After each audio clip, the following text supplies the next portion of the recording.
My name's Christina Bowles, and I'm an academic advisor in the Academic Advising and Transfer Center. I've been a Follow Your Passion Living Learning Community Partner for, gosh, I think 5 years, maybe. It's been a little while, something I really enjoy. So I am looking forward to doing this presentation and looking forward to getting to know you all a little bit better. Absolutely.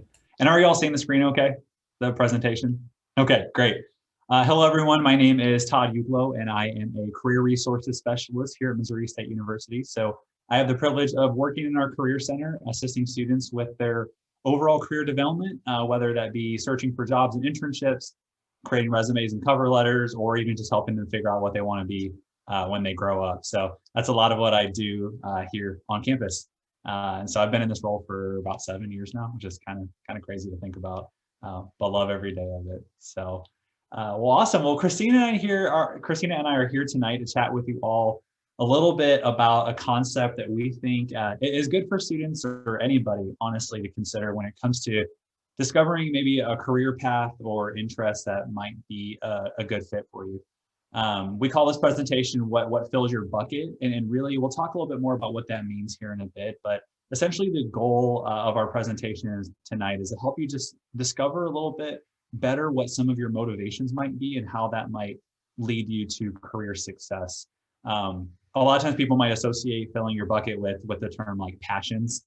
That's something we'll address here in a little bit, and really what we're doing with this conversation is trying to get away from the word passions, and we'll talk a little bit more why that's important here as we get into our presentation. So if you all have any questions as we're going through anything this evening, please feel free to use the chat box to throw those in there.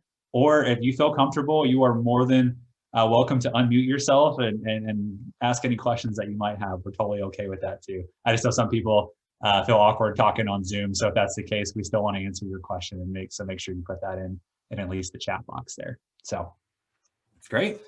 Well, just to give you a little bit of an idea of what we'll be talking about tonight, we're going to talk a little bit about how you can use what fills your bucket as a tool for success. We're going to talk a little bit about the concept of major and careers and kind of how that winding path might go sometimes. We're going to do a self-discovery / reflection activity.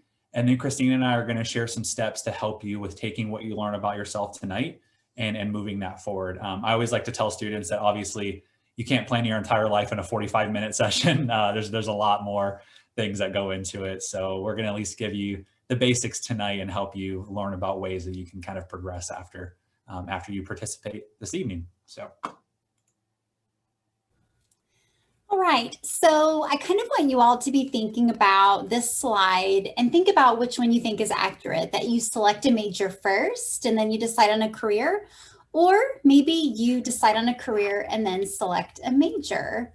Just kind of think about for just a minute which one of those you think might be the path that you would take. And then Todd, you can go and go to the next slide. So realistically, I've got some maybe bad or good news, depending on how you look at it. Your major does not necessarily equal your career. So neither of those paths are technically accurate. Really, I'm sure that if you talked to folks in your family or friends that you have that graduated from college, oftentimes they majored in something that has nothing to do with the career that they're currently in or careers that they've had. My dad was a chemistry major, and although he did work in a lab for a while, he is currently a computer programmer. So again, not really related to the major that he had in college. I have a degree in religious studies and I'm an academic advisor.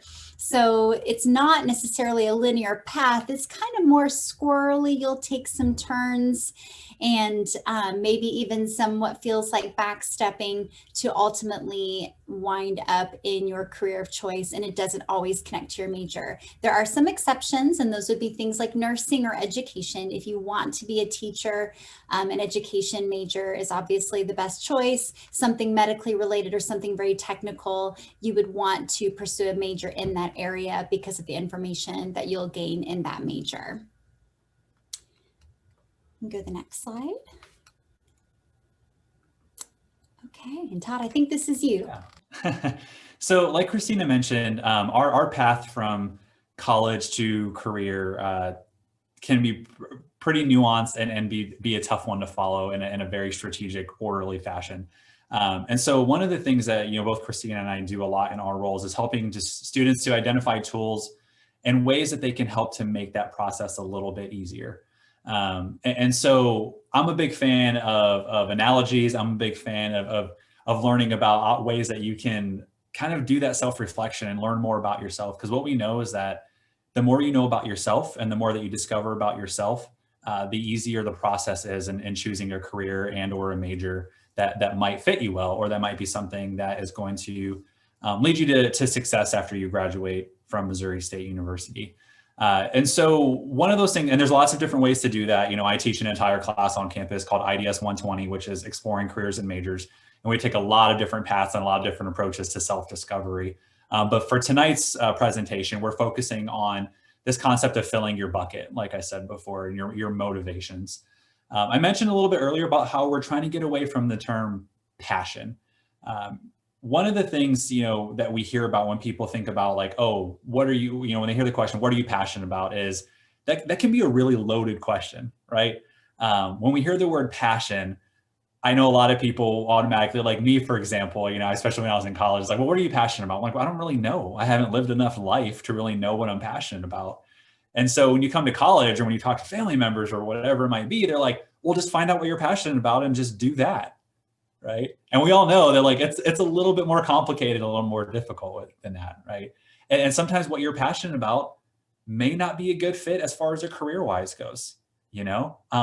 I'm really passionate about history, but you would never find me being somebody who's going to like be a history teacher or study historical context every single day of my life, right? Like that's just not something I'm interested in. I'm passionate about history, not something I want to make a career about. So the tough thing is with focusing on just the term passions is it kind of isn't really all encompassing of all the things we need to think about when it comes to pursuing a career or even discovering a major or career that might be a good fit for us. So when we talk about the term, filling your bucket and looking at passions from a different perspective, really what we're trying to do here is challenge our traditional way of thinking. Like I said before, your whole life, or even still, you're probably getting people who are coming up to you saying, what are you passionate about? What are you passionate about? What are you passionate about? And that can cause some anxiety, right? And so looking at it from a different perspective can really help us to that self-discovery and then ultimately being able to make progress on our career journeys. Like I said before, it helps to take some of that pressure off of finding that one thing you're passionate about. For a lot of people that doesn't exist, and that's okay. It's okay if you can't think of a passion or something that really like gets you going, like, that's okay. And there's nothing wrong with you if that's the case. This is more so just, like I said, figuring out what are those things that motivate you instead and taking that approach to it. Like I said before, it really helps you with that expanding your self-discovery and that understanding. In my role, I work with students all the time with trying to figure out, okay, what's going to be a good career or major fit for them, or what are some options out there that might suit them well based off of different characteristics of themselves. And the more we know about ourselves, the students who have the biggest challenge with that process, the students who just haven't spent that time really reflecting or knowing what they really want out of life, out of a career, out of, success. And that's going to be different for everybody. So focusing on learning about thyself is really going to help you along that path for sure. And like I said, it's not going to happen overnight. And it's not going to happen in a 45-minute presentation, but it's a good place to start for sure. The other thing about passions is it doesn't equal a plan. Like I said before, I could be really passionate about history, or I could be really passionate about dogs, but you're not going to find me being a veterinarian either. I get queasy at the sight of blood, so that's definitely not going to be something I'm gonna pursue. But having a passion doesn't always lead you anywhere. For some people, it does. Some people have a passion in art or in healthcare or whatever that might be, and that's okay. But it's also important that if you don't have a passion, it's okay too. Both sides are okay with that. The other thing too is that a lot of times when we hear the word passion, we kind of think it's elitist. And when you look at people who, I have a passion and I know what I want to do, and I'm really, it's kind of elitist, right? It's kind of like, okay, well, like, you think you're better than me just because you have a passion for something? Like, no, you're not, right? We're all on this journey. We're all at different places. There's no like one right or wrong way to go about this. And so that whole passion concept could sometimes be a little elitist, I guess, in my mind. And then at the end of the day, once you discover like what fills your bucket or what your motivations are, typically the passion is going to follow you. And so rather than trying to find out what that passion is, sometimes it just happens. I use myself as an example. You know, I'm a career counselor, obviously here on campus. If you would have asked me my freshman year of college if I would be making a living helping students figure their lives out, I would have looked at you like you're crazy, and I would say I'm graduating in 4 years and getting out of this place, right? Because I want to move on, you know. But here I am, you know, 7 years later, I'm a career resources specialist, and I love my job. I didn't know at that time that I had a passion for helping students find their career, right? And develop along their career path. But through experiences, through finding out what my motivations were, I knew I liked to help people. I discovered through a lot of involvement on campus that I really loved the college atmosphere, and I love working with students because y'all keep me young and teach me terminologies from like TikTok and stuff that I would have never discovered otherwise, right? Makes me feel a little less than 33, which I just turned. But really, you know, it follows you, and that just fell in my lap. I never would have envisioned myself being a career counselor, you know. And I know, Christina, you have kind of a similar story too. Absolutely. So yeah, if you'd asked me my freshman year of college that, you know, what I would be doing, I had planned on, you know, majoring in international business and traveling the world and living in France. And because I was really passionate about travel, I never would have thought that I would be an academic advisor. And even when I was in graduate school for student affairs, one of the things I think this statement really speaks to me in terms of your passion following you is being open to new things. Whenever I was in my graduate program for student affairs, we had to do a practicum, which is like an internship. I purposefully chose a practicum in student engagement because I wanted to try something new. And oh my gosh, y'all, I got bit by the student engagement bug. Now I'm not in student engagement, but that definitely opened a door that I didn't realize I would even want to be opened. So when I graduated, a couple of the positions I applied for were student engagement positions. I was still interested in advising, but even an area that I never thought that I would really enjoy as much as I did, that practicum taught me differently. So that was something that I think was a little bit unexpected and also helped me to be open to new opportunities, not knowing when my passion might follow me, depending on what I decided to do. Yeah, that's great. Thank you, Christina.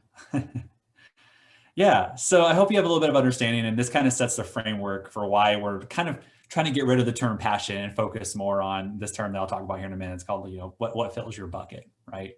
But before we do that and move on to that conversation, any thoughts or questions that anybody had, or does this make sense? Is this something, are you somebody who's been really concerned about like, oh gosh, I don't know what I'm passionate about. I don't know what I want to do. I'm seeing a couple of head nods here. Yeah.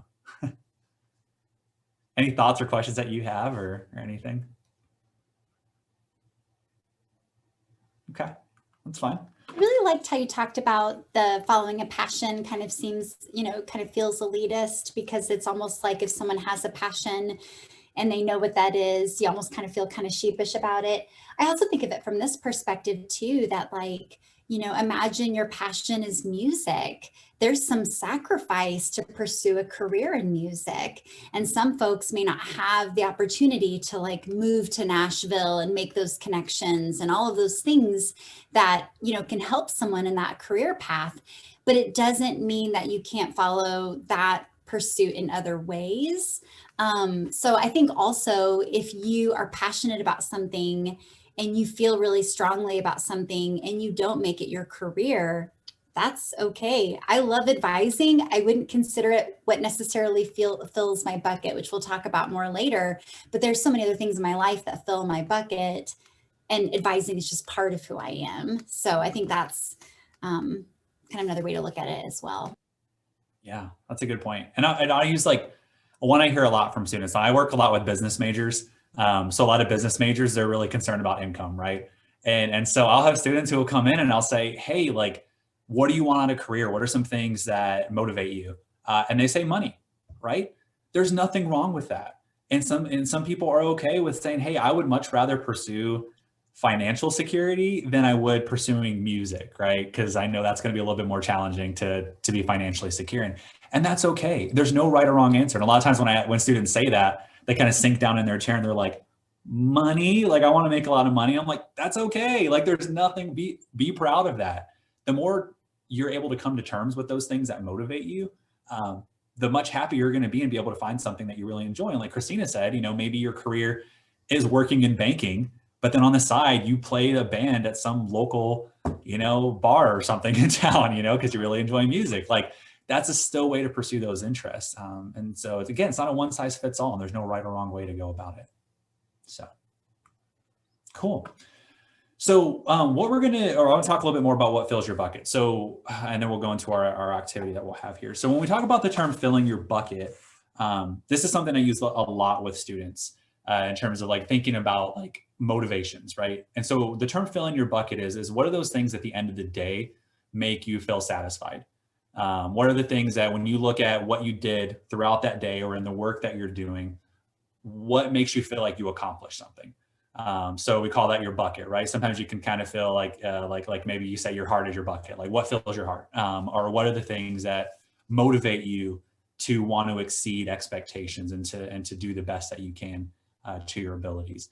And so rather than using that term passion, we focus more on, okay, what fills your bucket? Like what are those things that are going to motivate you? If it's money, great. If it's working with kids, great. If it's something artistic related, great. Those are all the things that fill your bucket. And so that kind of helps once you start discovering what some of those things are, it helps to maybe put some things in a perspective that maybe in a way that you hadn't thought about before. So here's what we're going to do. Okay. And I love activities when it comes to this. If you ever take my IDS 120 class, which I'm teaching a section in the fall, if you want to, I always do a lot of activities because I think this is the best way to visualize. I'm a visual learner myself. So we're going to do an activity here in a minute where you're going to kind of do some self-reflecting on things that maybe motivate you, things that kind of get you going, things that you feel kind of make you feel accomplished. And so what I want you to do is kind of keep this in mind as you're filling out your worksheet that we'll pull up here on the screen. And if you haven't gotten a piece of paper or something with you, you might want to grab one or something to write on, or you can type it up on your computer or whatever. But I want you to think back on your life up until this point and think about experiences that have given you a sense of fulfillment.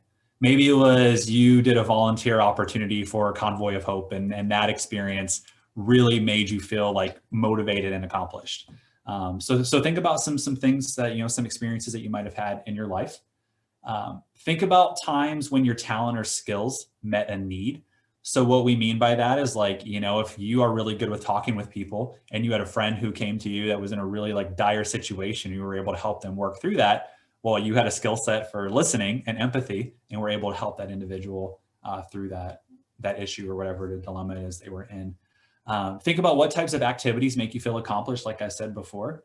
And then when you think about a future career, what are some of your must-haves? Is it travel? Is it working in teams independently? Is it working with a certain population, kids, elderly? Does it need to incorporate some of your favorite academic subjects? Those are all things that I kind of want you to visualize and consider as we're moving into this activity portion that we're going to do. Okay. So I'm going to move on, but hopefully you've got this kind of in your mental, you're already thinking about some things. And if I need to go back, let me know. I can. So, all right. So typically if we were doing this in person, hopefully we can do that again sometime in the near future. I always like to have students fill this worksheet out. So for you, where you're at, you can kind of just do this. If you want to draw some circles kind of around, and you'll do 1, 2, 3, 4, 5, 6, 7, 8, 9, 10. Just kind of draw squares or circles or whatever on a blank sheet of paper, kind of in a ring like you see here. And then what I want you to do is take some time reflecting on each of these statements. So I want you to go with your gut. So what I mean by going with your gut is like the first thing that comes to mind when you read that, that's what I want you to go with, because typically going with your gut is going to be the most accurate. Alrighty. So we're going to take about 10-ish minutes or so for you to kind of fill this out and complete that worksheet. Okay. Okay. Great. So this is where the fun part comes in. Okay. So obviously, you have to start narrowing down your options at some point, right? So we can't do everything that we would maybe want to do, or maybe some things would or wouldn't apply. So the next phase of this is basically starting to narrow down some of those things. What are your kind of top 5 bucket items, or the things that fill your bucket, the top 5 things. All right. So for the sake of this presentation, we're obviously not going to have time to do all 5 of these, but we're going to try to at least get what your number 1 bucket item is. And then after this presentation, we'll make sure that you all have this worksheet. And that way you can kind of do this on your own after we do this today, because it does take some time to really reflect on all 5. But here's what you're going to do. Okay, so you're gonna have your worksheet in front of you or on the table wherever you're at, and then you're going to start with your one at the very top. So that would have been the first one that you did. So it would have been the yellow one. So when I was a kid, I dreamed of. And then what you're going to do is you're going to compare that hexagon to the one that comes after that. Okay. And you're going to ask yourself, if I had to choose between the first activity and the second, which one would be more appealing to me? Okay. And go with your gut. All right.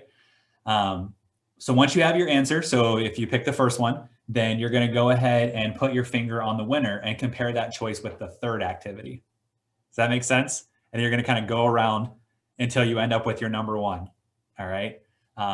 Then what you're going to do is when you get your number 1, you're going to write that down as your bucket item number 1, and then you'll kind of put an X through it to know that, like, okay, now when you go for round 2, that one's already been established as number 1, then you do all the ones that don't have an X around it. Does that make sense?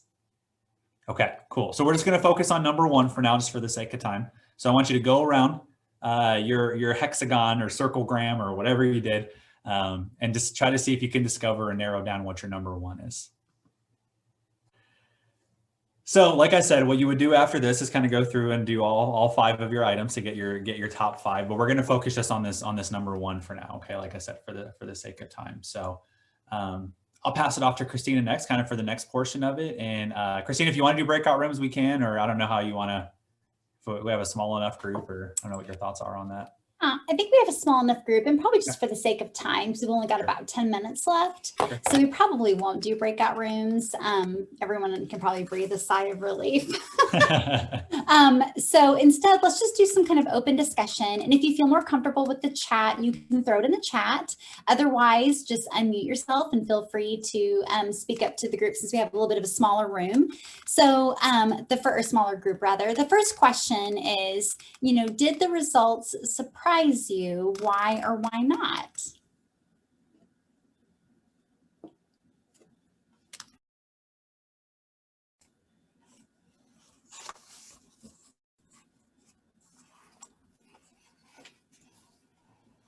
Don't everybody go once. Go ahead. Yeah, Hannah, please go ahead. So I don't think my results surprised me too much, because I've always had the same things that filled my bucket, even though my career choices that I've wanted to pursue as a little kid versus now have always changed, but they've always involved the same motivations. If that makes sense. Yeah, absolutely. I think that motivation is a big factor, because if you think about whenever I was a kid, I wanted to be a scientist because I read a book about Marie Curie and I was super obsessed, and I wanted to find a cure for cancer.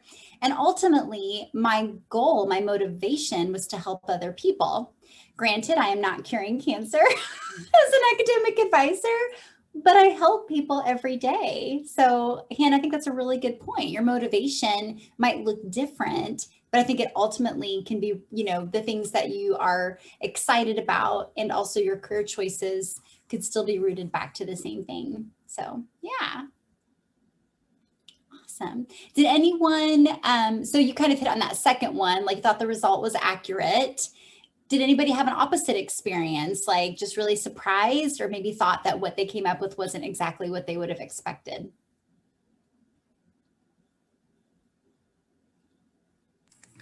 Hi, sorry, my camera's not on. That's okay. Thanks, Kayla. For me, my major is education, but for my top one was traveling and stuff like that. So I was really surprised that's what I chose, because I had teaching down. Yeah, that was very surprising for me.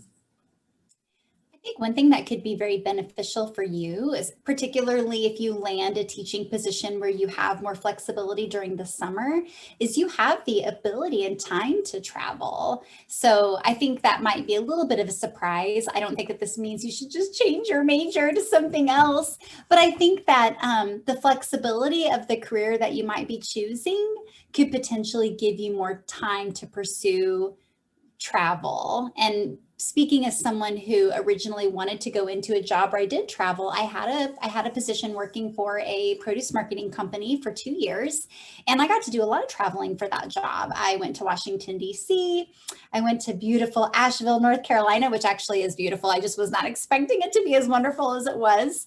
Got to go to Seattle, just lots of really great places that I honestly hadn't been before.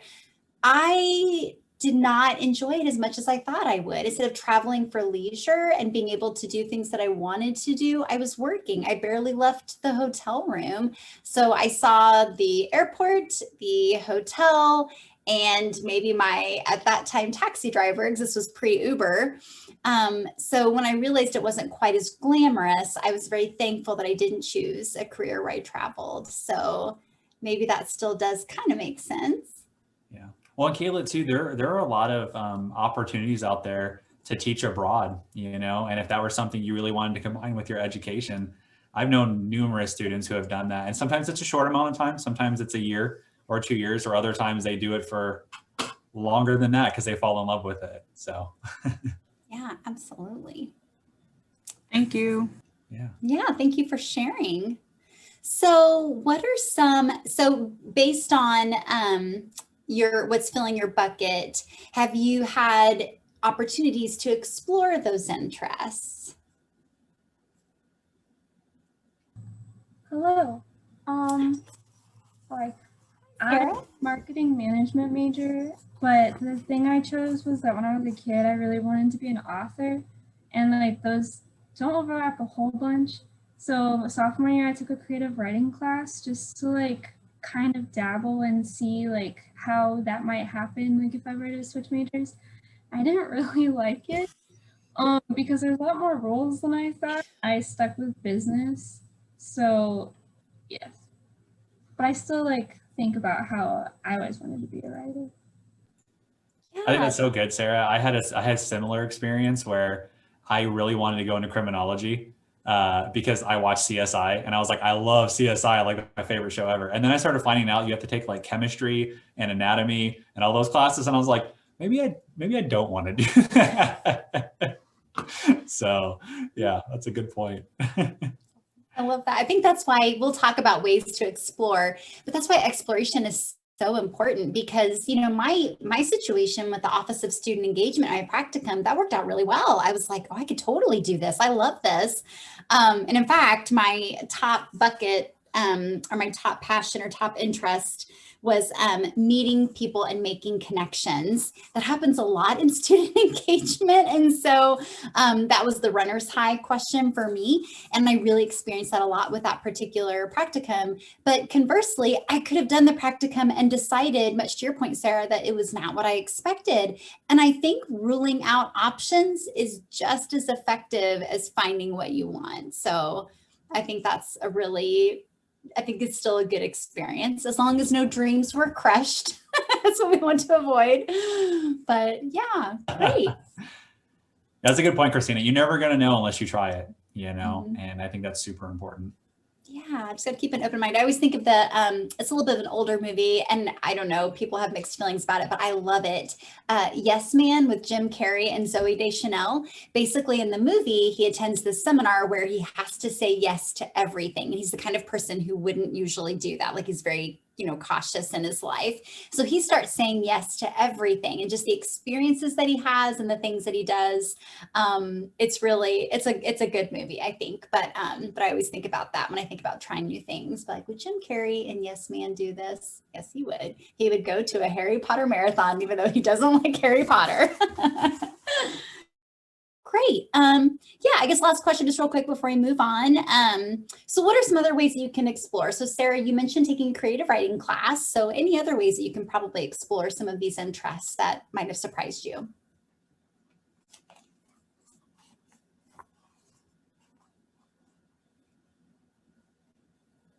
And if you're not sure, that's what's coming up next. So we're going to tell you. No, but Christina, I think it's good it's good to think about that. You're like, well, what are some ways that I can figure out what I want to do, even if I'm not really sure right now? That's kind of in and of itself a self-development piece that you need to consider for sure. Yeah, absolutely. Caitlin, yeah, reaching out to professionals in that field. Absolutely. Because I mean, I wouldn't be an advisor if I didn't at least kind of like it. So if a student's interested in that, I want them to come talk to me. So yeah, absolutely. Good option. Okay, so we do have some ideas for you. One of them is, of course, getting involved on campus. If you're not sure, like if you're not already involved, I mean, you're at this event, you're involved in this living learning community, that's a good first step. If you're looking for some other ways to get involved on campus, visit with the Office of Student Engagement or browse Campus Link. There's literally hundreds of student organizations that you can get involved in to find out if something, you know, without too much, you know, investment, like taking a, you know, 3-hour class or something, you can find out some more information about something you might be interested in. And then off campus, I always encourage volunteering. Todd mentioned being, you know, really having a passion for history. I also really love history, and I volunteer at the History Museum on the Square. And that's a really great way for me to engage in that part of my personality without committing to a career that has to do with history. Talking to people. So Caitlin, to your point, talking to someone in the field, other students, if you have friends that are in other majors and you want to find out more, they're the ones taking the classes. So talk to your friends. Instructors. Now, if someone is teaching an anthropology class, chances are pretty good they know a thing or two about anthropology. So if you're not sure who else to ask, start with your instructors for classes that that are really in a subject that you think might pique your interest. Trust me, they'll be very excited to talk about their area of expertise, and they really love when students reach out to them. Same thing for academic advisors. And then finally, you know, do some informational interviews. If you think that you might want to be a curator at a museum, but you're not sure what that job entails, or you have a certain idea of it, like, oh, criminology is just like CSI, that's what I want to do. And then you talk to someone in that field, it might be very different than what you'd pictured in your mind. And so I think informational interviews and job shadowing can really help you determine if a career is the right fit for you, or if that interest really is something that you want to pursue further. And I'll just put a little plug for the Career Center. One of the things we do assist students with is helping getting connected with professionals in the field. Like, you may be interested in something, you're like, I've never met anybody in my life who does that, does that job or does whatever it is I'm interested in exploring. We have tons of professionals that we work with in our office in a lot of different majors and a lot of different careers to help you with getting connected with people out there. So that way you can start learning about some of the careers and areas that you might be considering. So take advantage of that. We are always happy to help with that. Great.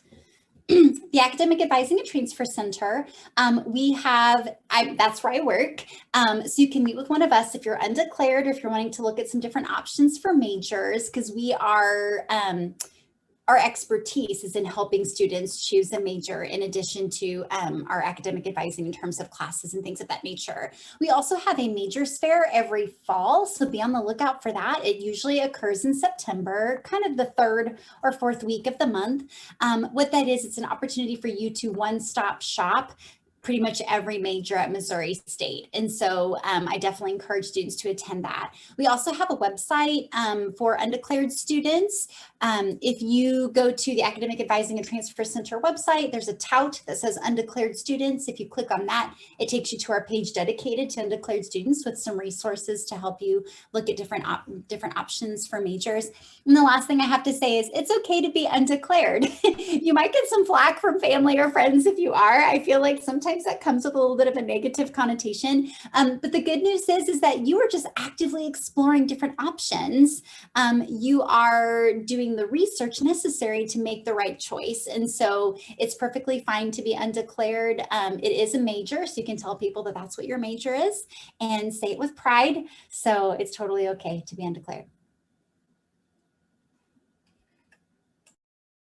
And then just to share a few resources that will also be helpful in this kind of career exploration process and exploring what you might be interested in. There's a really cool tool that we have through the Career Center.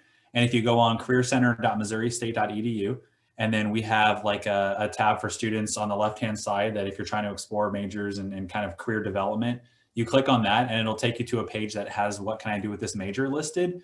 And what it is it's a database that will basically give you a complete breakdown of almost every major we have at Missouri State, and then what are some of the common careers that people pursue with that major. So if you're like, I'm really passionate about creative writing, but I have no idea what I could even do with that. This will tell you how to, you know, how to do that and what career paths you could pursue. So we do pay for it through the university. So you can't just go to Google and type in, what can I do with this major? You actually have to go through that channel on our website. But CareerCenter.Missouri State, on the left-hand side, there's a career exploration page that you can click on, and it'll take you to that. The other one is called ONET Online. This is a really great tool if you're trying to, there's some career assessments on here that ask you about your interests and things that you like and that you don't like, and it'll connect you with potential careers.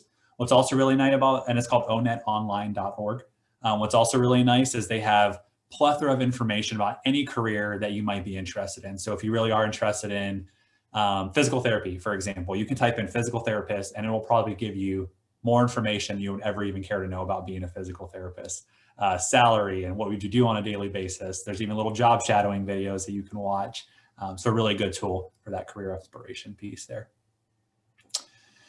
And then these are just some additional resources that kind of help you in your career exploration and kind of discovery and helping you to connect some of those motivations to potential career options. I know it's kind of a lot, so we'll make sure that this gets sent out obviously after this presentation today.